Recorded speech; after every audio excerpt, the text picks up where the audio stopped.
Good day everyone. Today we're going to solve about the derivative of trigonometric function, logarithmic function, exponential function, and also maxima and minima. Today we are going to solve the derivative of trigonometric function. So we have here an example, y is equals to x cubed sine x. So we have here the formula, y prime is equals to the derivative of the function f of x, d over d of x, g of x plus g of x, d over d of x, f of x. Where our f of x is equals to x cubed and the value of g of x is equals to sine x. So we have to get the first derivative of this equation. So all we need to do is to substitute this value into this formula. So x cubed as our f of x, d over d of x, then sine x as the value of g of x, plus sine x, d over d of x, x cubed. Then we have to get the derivative of sine x. So just copy the x cubed, then the derivative of sine x is equals to cos x plus sine x, just copy. Then the derivative of x cubed based on exponential rule is 3x squared. So all we need to do is to reform this equation so that the left side and the right side would be equal. So our final answer, y prime is equals to x cubed cos x plus 3x squared sine x. Okay, let's proceed on solving logarithmic function. So we have here two examples. So we have here the function y is equals to ln times 6x plus 3 minus x cubed.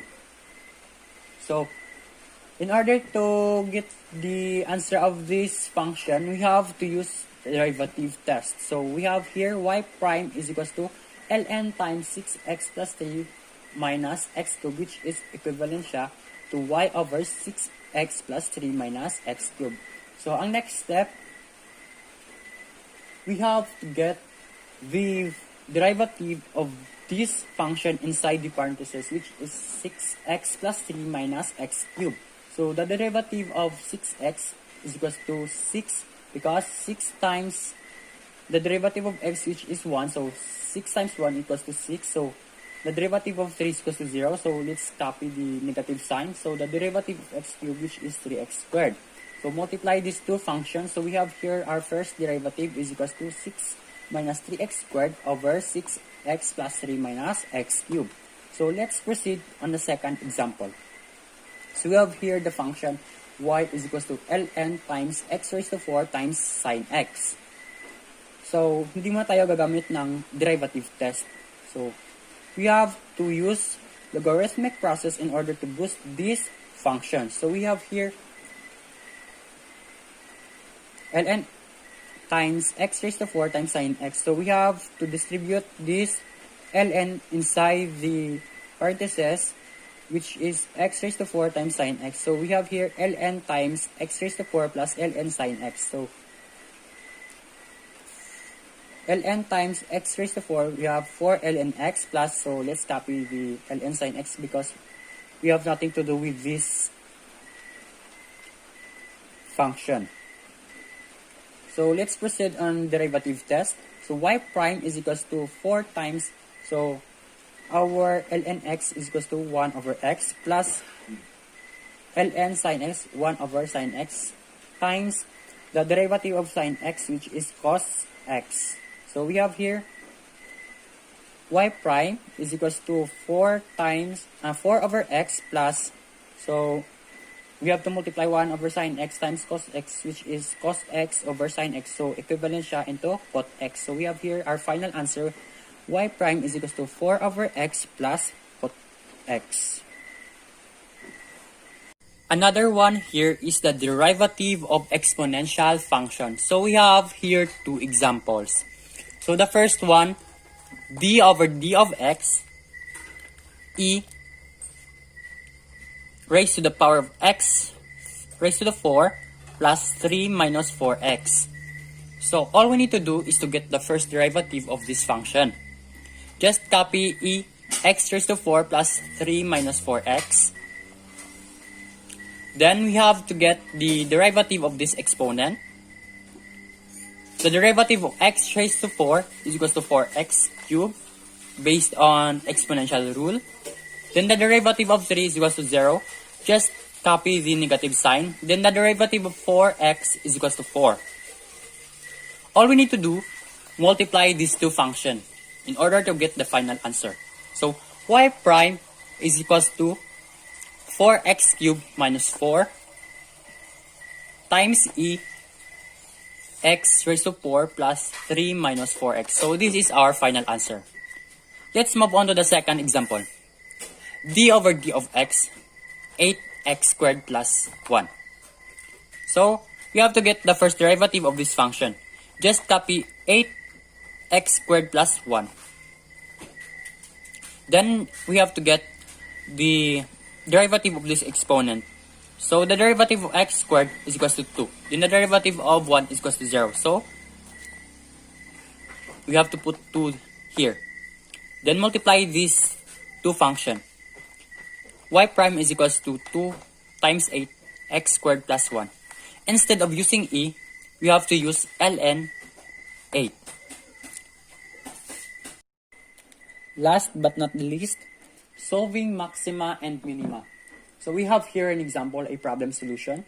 Find two non-negative numbers, x and y, whose sum is 300 and for which x squared y is a maximum.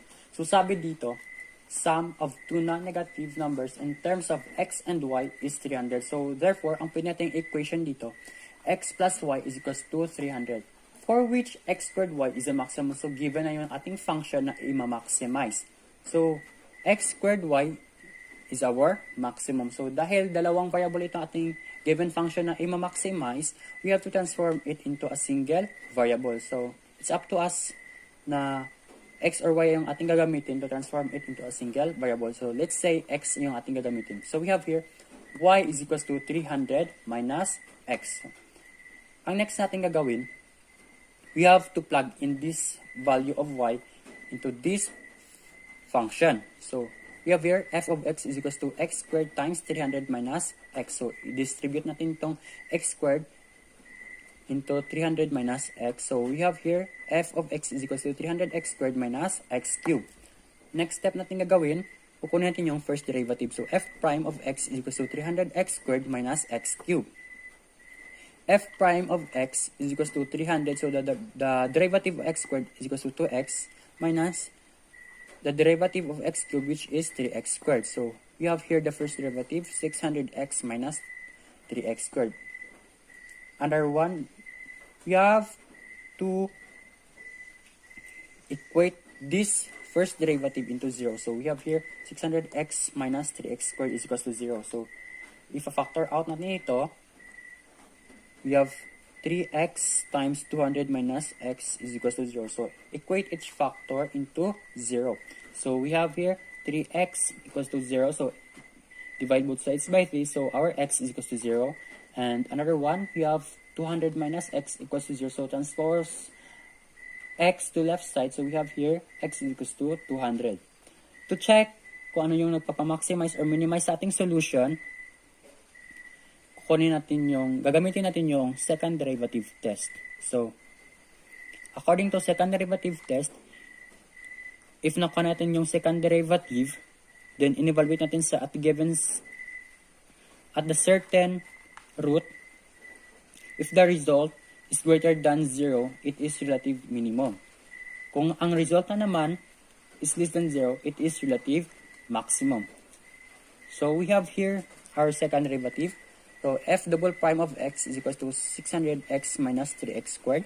So f double prime of x is equals to 600 minus 3 times the derivative of x squared, which is 2x. So f double prime of x is equals to 600 minus 6x.